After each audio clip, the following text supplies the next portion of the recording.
E hoje nós temos aqui a participação do pastor Mário Rafael Fukui, pastor que trabalha atualmente na Universidade Luterana do Brasil. Ele é pastor capelão lá na Universidade Luterana do Brasil. E nós temos a satisfação de tê-lo aqui, pastor Mário Fukui, que além de trabalhar na Universidade Luterana do Brasil, também é professor em tempo parcial no Seminário Concórdia, né? Professor de teologia prática, tem mestrado em letras, fazendo seu doutorado na área da sistemática. Então, temos mais uma grande participação em nosso podcast. Muito bem-vindo, pastor. Muito obrigado por ter aceito o convite. Muito obrigado, Lucas, e todos aí que nos assistem. É um prazer estar com todos vocês nesse podcast. Parabéns aí pela iniciativa. Muito bom. Muito obrigado, pastor. Hoje nós vamos tratar de um assunto que eu acredito que seja muito importante, né? Especialmente em virtude daquilo que nós somos como seres humanos, né? Aquilo que nós carregamos como seres humanos, que é justamente culpa e perdão. E a relevância do tema se dá justamente pelo fato de que eu acredito que, se não todos nós que estamos acompanhando, eu, o senhor e todos que estão acompanhando aí, já sentimos culpa, ou até sentimos neste momento culpa de alguma coisa que tenhamos feito ou falado para alguém, né, pastor? É verdade, né? Culpa é um sentimento, uma atitude basicamente universal, tanto do ponto de vista religioso. Nós cristãos cremos que a culpa ela é decorrente do pecado e da nossa separação de Deus, e não só de um ato que a gente comete, mas do próprio pecado original, do nosso estado de rebeldia contra Deus.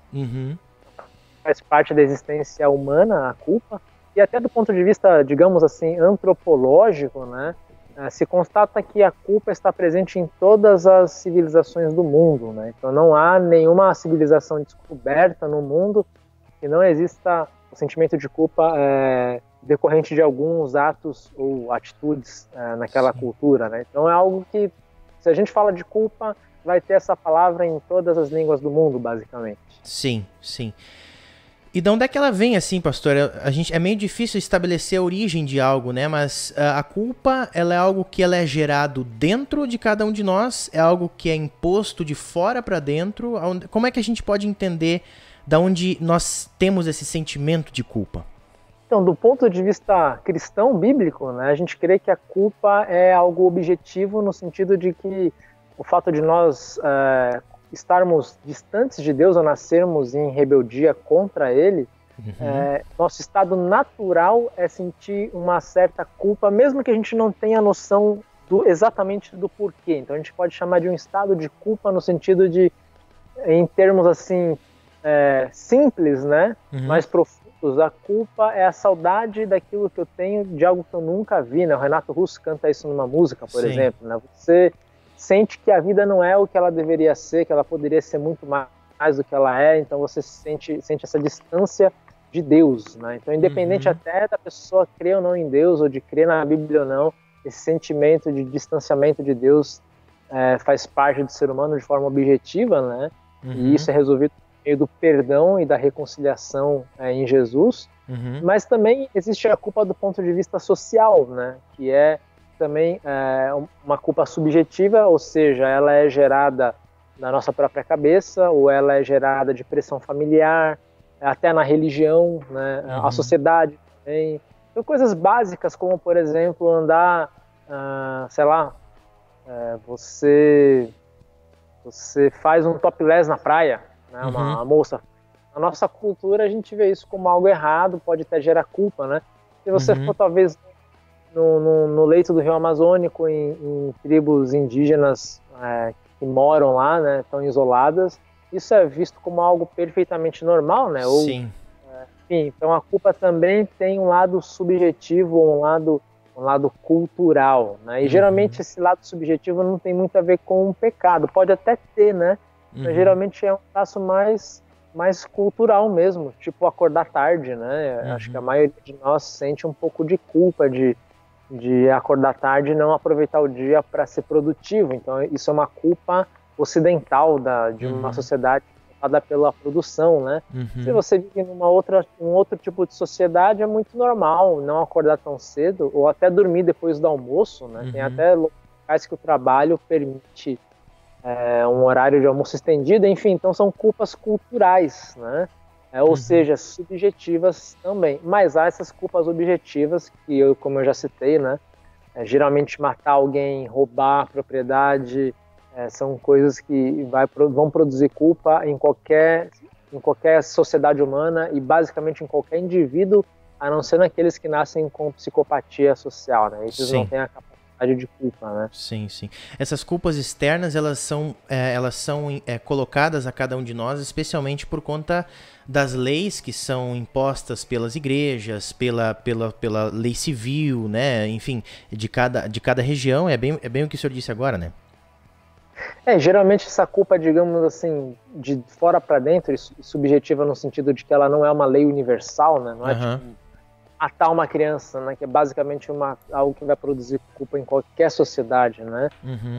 Essa lei meio de fora, ela geralmente tem a ver com duas coisas: a pressão do povo, das pessoas ao seu redor. Então você pode até ter uma lei que proíbe algo, mas se a sociedade não me recrimina por isso, por exemplo, eu vou piratear um livro ou Windows, né, que é muito comum no Brasil. Ninguém, assim, não conheço pessoas que sintam, quer dizer, até conheço, mas é raro encontrar pessoas que sentem culpa em craquear o BibleWorks. Sim. Enfim, então é um crime, mas a maioria não sente culpa. Então não basta estar na lei, né? Tem que a sociedade recriminar esse ato, e aí isso produz uma culpa subjetiva que pode nem ter muito a ver com o pecado, né? De repente, não sei se craquear BibleWorks é roubar a propriedade alheia. Não vou entrar no lado teológico. Não sei também. A opinião dos outros, na verdade, é o que pode gerar essa culpa externa, né? Se ninguém recrimina, a gente segue fazendo. Todos nós temos esse sentimento de culpa, que é, como eu disse lá no começo, uma coisa bem natural de cada um de nós. De repente, um sentimento de culpa gerado por alguma coisa que tenha dito, falado alguém. A gente vê muito briga de vizinho, por exemplo, né? É uma coisa bem comum, onde os vizinhos se sentem culpados depois, muitas vezes se perdoam, ou às vezes não, né? Marido e mulher, né? Brigas entre marido e mulher, é um sentimento de culpa, depois fazem eles se perdoarem. Daqui eu já estou entrando no segundo tópico, né? Geralmente nós enxergamos, na maioria das vezes, os aspectos negativos da culpa, e ela realmente carrega diversos aspectos negativos, especialmente a depressão, tristeza, angústia que ela traz, mas nós também temos aí diversos aspectos positivos que a culpa pode trazer para nós, né, pastor? Exatamente, né? A culpa, ela tem um lado positivo, e aí, de novo, né, a gente pode ver do ponto de vista bíblico e também social, antropológico. Né? Do ponto de vista bíblico, a culpa, ela é boa no sentido de que ela mostra que eu estou longe de Deus. Então, ela dá uma leitura do que eu sou, do meu estado. Ela mostra, pela pregação da lei de Deus, mostra que eu sou pecador. Então, eu sinto culpa, e a partir da lei, eu consigo entender por que eu sinto essa culpa, porque eu sou pecador. Né? Eu consigo entender por que eu sinto que a vida não é o que deveria ser, porque o pecado existe no mundo, né? Mas isso por si só não salva, né? O que nos traz a redenção é crer em Jesus, né? Porque por mais que a gente é indesculpável, como diz o apóstolo Paulo na epístola aos Romanos, né? Por mais que a gente tem culpa no cartório, não interessa a nossa opinião, ainda assim, o que nos salva é saber que Jesus se torna pecado, né, se torna maldição em nosso lugar para nos dar o direito de sermos filhos de Deus, né, para nos dar salvação. Então, a culpa ajuda a gente a ver que nós não conseguimos superar o pecado sozinho, e a culpa nos direciona, né? Olha, se eu não consigo sozinho, tem que vir algo externo, que é a ação de Deus. E a culpa tem um lado positivo no sentido assim social mesmo, né? Ou seja, independente até da fé da pessoa, né? Então, tudo que eu falei aqui se aplica àquele que crê em Jesus, né? Sim. Mas mesmo quem não crê, a culpa é positiva também, porque ela no campo civil, de que a gente fala horizontal, né, do ser humano com o ser humano, ela nos leva a ir em direção ao outro, né? Eu de alguém me sentir culpado, e a culpa deveria me impelir a tentar pedir desculpa ou retomar o relacionamento. Então, a civilização humana, do ponto de vista social, se construiu porque o ser humano é capaz e foi capaz de sentir culpa e de tentar remediar essa culpa, né? Com reparos, com pedidos formais de perdão, né? Então isso fortalece os vínculos, né? Porque quem pede perdão e quem é perdoado, querendo ou não, realiza um contrato social, um novo ciclo, né, formado aí por esse ato de perdão. Um exemplo clássico é a África do Sul, com o Mandela, né? Sim. Os tribunais ali de reconciliação. Sim. Então, muita gente teve que perdoar o lado agressor para poder construir uma nação sem que todo mundo fosse preso ou se matasse, né? Sim. Uhum. Com essa discussão a gente já entra, na verdade, naquilo que vem logo depois, né? E é realmente algo que é natural do ser humano como um todo, a tentativa que o ser humano tem de tentar reparar suas próprias culpas. Você citou o exemplo da África do Sul com o Mandela, né? E nós temos exemplos evidentes em nossas próprias vidas dessa tentativa de nós repararmos a culpa. E mais uma vez, no aspecto social, nós temos isso evidente, e também no aspecto religioso, e agora entrando dentro do cristianismo, essa tentativa de reparar a culpa, ela se depara com a lei, né? E ela vê que não há como nós pagarmos a nossa culpa, e Cristo vem e paga por nós. Esse é aquilo que nós cremos, né? Nós vamos falar de outras religiões depois que abordam um outro aspecto que é mais próximo do aspecto social, e que é justamente essa ideia de que nós temos essa necessidade de termos de precisarmos pagar as nossas próprias culpas, né, pastor? Isso, né? Isso é um impulso natural humano desde Adão e Eva, né? Eles se esconderam com vergonha, né? Então esse fato de ver a realidade e querer esconder é um movimento de tentar apagar a própria culpa. Então nós temos mecanismos para lidar com a culpa. Uma é a negação, é dizer que aquilo que eu fiz não é mal, por mais que a gente saiba que é mal. Então tem muita gente que é muito comum isso, que nega. Então uma forma de lidar com a culpa ou de lidar com o pecado é negar que aquilo é pecado, que seja errado, né? Segunda forma de lidar, que também a gente vê em Adão e Eva, né, é terceirizar, é apontar para o outro e dizer que a culpa é mais do outro do que minha, né? E isso a gente faz todos os dias em casa quando a gente fala que deveria fazer porque todo mundo está fazendo. Sim. Então a gente está terceirizando algo em outras pessoas, ou a gente fez porque todo mundo fez igual, né? Sim. A gente fez porque alguém mandou.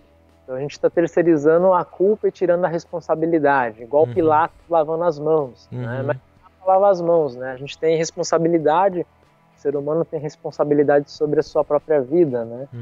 E o terceiro é tentar reparar, que é, puxa vida, se é errado, não posso negar, não posso lavar as mãos, a culpa é minha.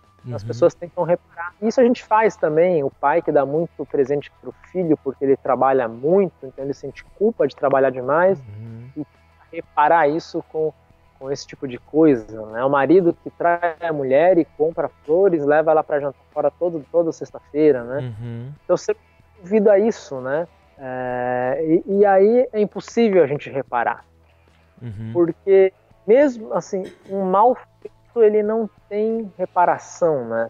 Você não consegue retirar o que você disse, você não consegue devolver a vida de quem você tirou, então o pecado ou o mal, ou um ato ruim, não tem reparação, né? Ou seja, a gente só consegue ter uma vida em paz se Jesus entrar na jogada, né? Porque ele é que vai pagar a culpa e vai pagar os nossos pecados.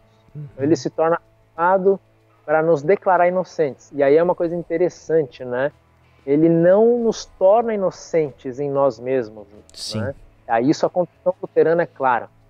Muita gente acha que crer em Jesus acontece uma mudança na nossa substância e a gente para de ser pecador e passa a ser inocente e tal. Não, a gente continua o mesmo pecador de antes.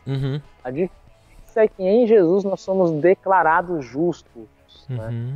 Nós somos, Jesus nos declara justos apesar de continuarmos culpados e pecadores. Esse é o ponto. Isso faz a gente ver a nossa realidade com maior clareza. Eu continuo o mesmo pecador de antes do meu batismo e de antes de crer. É a mesma coisa. A única diferença é que Jesus me declara justo. Ele diz que eu sou justo. Então, é algo que está atrelado simplesmente e unicamente à proclamação dele, baseada no ato dele e na graça de Deus, não numa mudança da nossa essência, né, ali, né, da retirada do nosso pecado. Não, a gente continua com a inclinação para o mal e continua pecador, mas ao mesmo tempo agora somos justos, somos declarados justos, né? Isso é uma obra externa que somente Deus poderia fazer, e aí no caso aí a gente crê que Jesus é verdadeiro Deus, né? E que ao morrer na cruz, Cristo, verdadeiro Deus e verdadeiro homem, suficientemente paga pelos nossos pecados e nos concede o perdão. Então ele faz aquilo que o ser humano nenhum é capaz de reparar, né? E quando a gente fala de perdão no sentido religioso, no sentido espiritual, Sim. Nós temos que lembrar que, por exemplo, né, isso não significa que um criminoso não vai ter que cumprir sua pena, né? Porque o Estado, né, o governo, o sistema judiciário não lida com culpa e perdão, lida com crime e castigo, é diferente, né? Então, por mais que eu sinto culpa por um pecado, o meu pecado, se for um crime, significa que eu posso não para a culpa, para o pecado que eu cometi, mas eu vou continuar tendo que ser castigado pelo crime que eu pratiquei. Então, um mesmo ato é pecado e crime. No caso do lado, digamos, do ato com pecado, você recebe o perdão em Jesus. Mas o mesmo ato quanto crime requer os rigores da lei, e o rigor da lei vai, então, ter uma pena, um castigo para a pessoa cumprir. Ou seja, eu posso ser perdoado e ir para o céu após minha morte, mesmo morrendo na cadeira elétrica e consumando a execução pelo crime que eu cometi. Isso é bem importante lembrar. A gente vai entrar agora nesse aspecto, especialmente de como as demais religiões lidam com esse pagamento de culpa para busca do perdão, enfim, mas como é triste, dolorido de certa forma, você vê uma pessoa que ela não consegue lidar com a sua culpa, né? O professor que escreve o capítulo do livro sobre esse assunto, ele destaca como, por exemplo, como uma culpa que você coloca sobre alguém pode desencadear doenças sérias, né?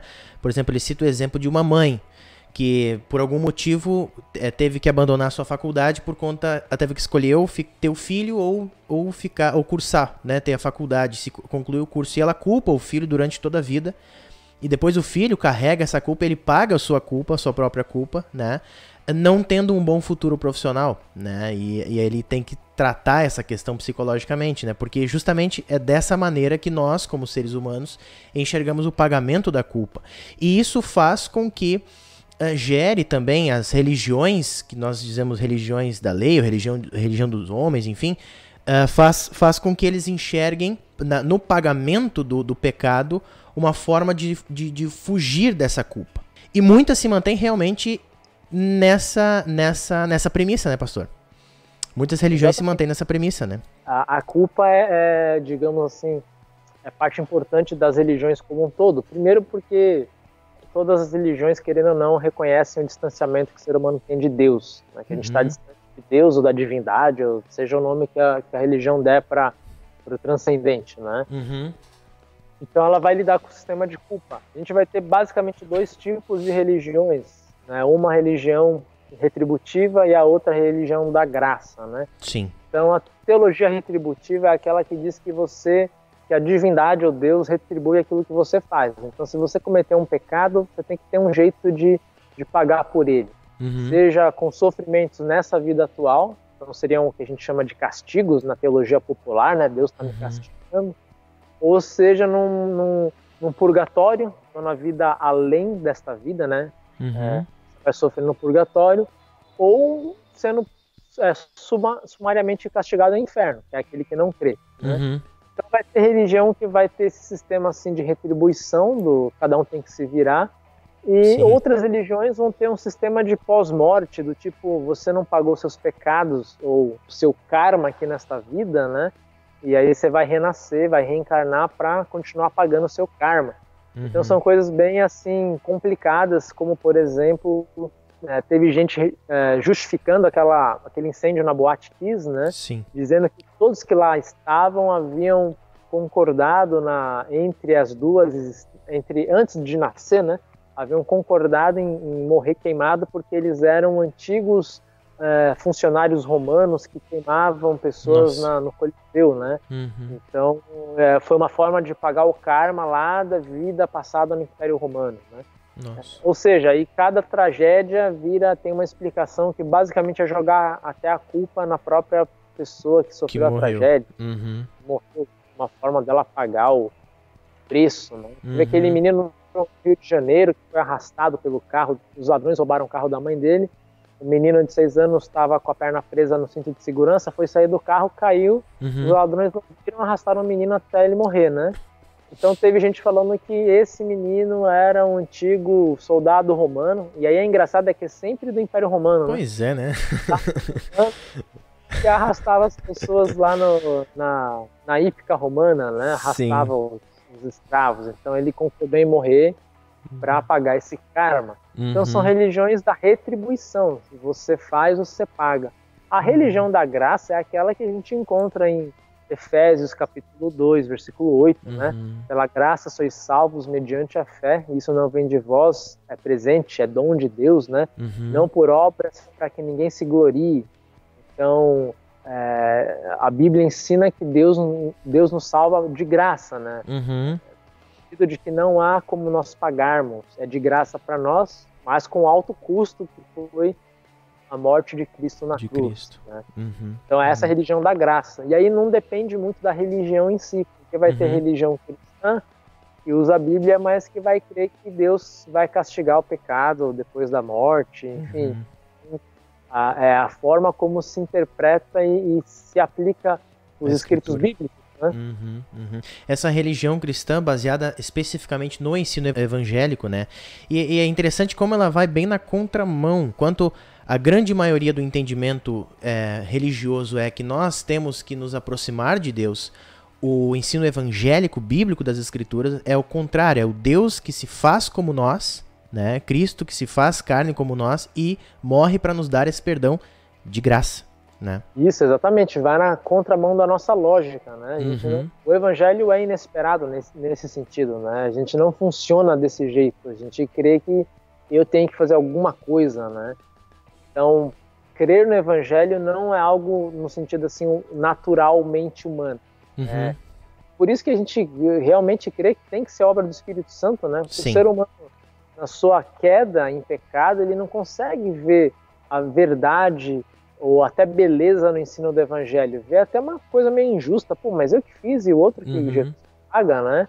Agora, aquele que realmente o Espírito Santo age e reconhece que não tem de outra forma como pagar os pecados, né? Se agarra ao evangelho não porque acha bonito ou acha lógico, mas como uma única fonte de esperança e de salvação. Aquela coisa assim, você está se afogando, se alguém jogar um pedaço de ferro no mar e falar para você agarrar, você não tem nada a perder, você vai agarrar e vai, né?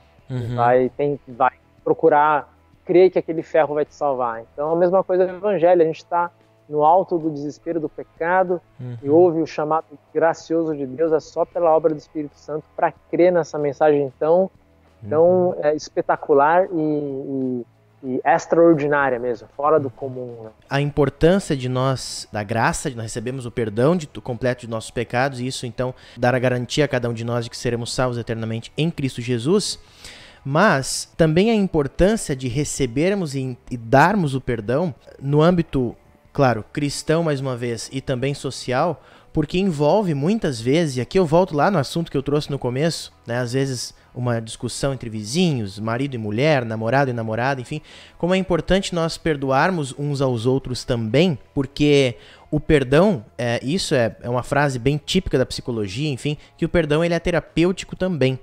Como é importante nós olharmos para esse aspecto da necessidade de nós perdoarmos ao outro também, aquilo que nós chamamos do perdão, do relacionamento horizontal, né, com o próximo, né, pastor? Isso, né, é verdade. Tem esse lado, digamos, clínico, né, de que o perdão é terapêutico, e de fato né, isso não precisa nem ler a Bíblia, né, assim, os estudos psicológicos mostram, né, que o perdão é terapêutico no sentido de que ao perdoar você simplesmente para de carregar aquela mágoa, aquele rancor, e a sua vida para de ficar centrada nos erros e falhas dos outros contra a gente, né, então ele é libertador terapeuticamente falando, né?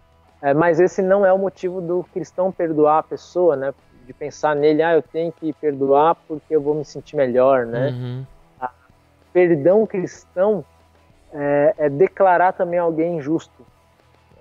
Olha só que interessante, né? Quando eu falo que perdoar alguém é declarar aquela pessoa perdoada, né, pelo ato que ela fez contra mim, eu não estou pensando em como eu me sinto em relação a isso, né? Eu não estou pensando em se aquela pessoa realmente merece o meu perdão, né? Eu estou simplesmente lembrando que como Jesus me declarou justo e me salvou, eu sou chamado a declarar os que me ofendem, né? Declarar, olha, você está perdoado. Eu não estou te tornando justo, mas eu estou dizendo, nem sei se você merece ou se você está arrependido, mas eu te perdoo. Eu digo para você, você está perdoado. Então o perdão tem muito mais a ver com uma declaração de você dizer para a pessoa que ela está perdoada, né? Do que ficar esperando ver se o meu coração vai se sentir bem em relação a ele, para daí eu perdoar, né? Então isso é importante lembrar. Sim. Então não é um sentimento, porque sentir assim que eu quero perdoar é difícil, né? A gente é ofendido, pessoas cometem erros contra a gente carrega uma mágoa, um rancor, mas a cada domingo, ao ir à Santa Ceia, isso eu ensinava para os meus membros, né? Olha, se você está vindo à Santa Ceia, é que você declara a todos os seus irmãos na fé e a sua família perdoados, mesmo que você não sinta isso no seu coração de que você quer perdoar, mas o ato público de você vir à Santa Ceia, você está declarando perdão para todos aqueles que convivem com você e que possam ter te ofendido, mesmo que essas pessoas não tenham te pedido perdão. E isso, por que é importante? Porque a partir do momento que eu sou perdoado, a gente vê isso na parábola do credor impassivo, né? Eu sou perdoado de uma dívida gigantesca que ninguém é capaz de pagar. Então eu sou chamado mesmo, eu sou conclamado por Deus para perdoar as menores dívidas do meu próximo, né? Porque a partir do perdão, e esse próximo também percebe a grandeza do perdão de Deus, né? Porque o perdão humano, querendo ou não, o perdão cristão, ele acumula brasas vivas na cabeça das pessoas que nos ofendem, diz Paulo, né? Porque o perdão também não é algo racional, a pessoa espera que você se vingue e você nunca o faz, né? Então, a maior forma de testemunho cristão, de mostrar que Cristo habita na gente, que o Espírito Santo nos guia, é a capacidade de declarar o perdão para as pessoas, porque não é o esperado. A sociedade espera vingança, espera recurso, e você distribui e declara o perdão para as pessoas que te cercam, né? Então isso cria uma pulga atrás da orelha dessas pessoas que vão querer saber o que move você a perdoar os erros e pecados cometidos, né, contra você. É mais uma vez ir na contramão daquilo que as pessoas esperam, né? Eu vi meu pai dizer isso uma vez, eu não sei se foi ele que criou essa expressão, que o ser humano, nós não somos geradores de perdão. O cristão perdoa porque já foi perdoado, né? Isso, exatamente, né? Eu não tenho capacidade de perdoar. Esse é o primeiro ponto, eu sou pecador e eu quero vingança, né? E mesmo como cristão, tá na gente essa reparação, né? Mas veja bem, né, que esse sentimento de reparação, ele não é pecaminoso em si, né? A ira é de Deus, né? Vai castigar o pecado no inferno, por exemplo, né? Então, a vingança é de Deus. Então, tudo isso que a gente sente de que o pecado tem que ser castigado, isso tudo é verdade, né? O único problema é eu me achar Deus e querer punir o pecado do outro, como se eu fosse Deus, né? Então, o perdão me ajuda. Eu só consigo perdoar porque eu recebi o perdão de Deus e isso me inunda a minha vida com um amor de Deus tão gigantesco que eu quero compartilhar com aqueles que me ofenderam, né? Então, perdoar realmente é um ato divino. O pessoal fala, né? Eu não vou perdoar porque o perdão é divino. Mas você tem o Espírito Santo, né? Sim. Você tem o Evangelho, Deus habita em você, então é seu papel perdoar também. É seu papel pedir forças para que Deus te dê a capacidade de perdoar o próximo, né? O que é muito difícil. Né? Pastor, acho que temos aí bastante material para reflexão, né, junto com o pessoal que assiste aí o canal. Quero agradecer muito por essa conversa que a gente teve. Muito obrigado pela disponibilidade de poder conversar sobre esse assunto, que é muito pertinente. Acho que vai ser muito bom para aqueles que acompanham o canal. E desejo as mais ricas bênçãos de Deus, pastor. Bênçãos de Deus para você também, Lucas. Parabéns aí pelo canal, pelo trabalho, né? A todos vocês que acompanham aqui o canal, quiser continuar acompanhando, se inscreve aqui embaixo, né? Aperta aí no sininho para receber as notificações. As mais ricas bênçãos de Deus e até a próxima. Tchau, tchau.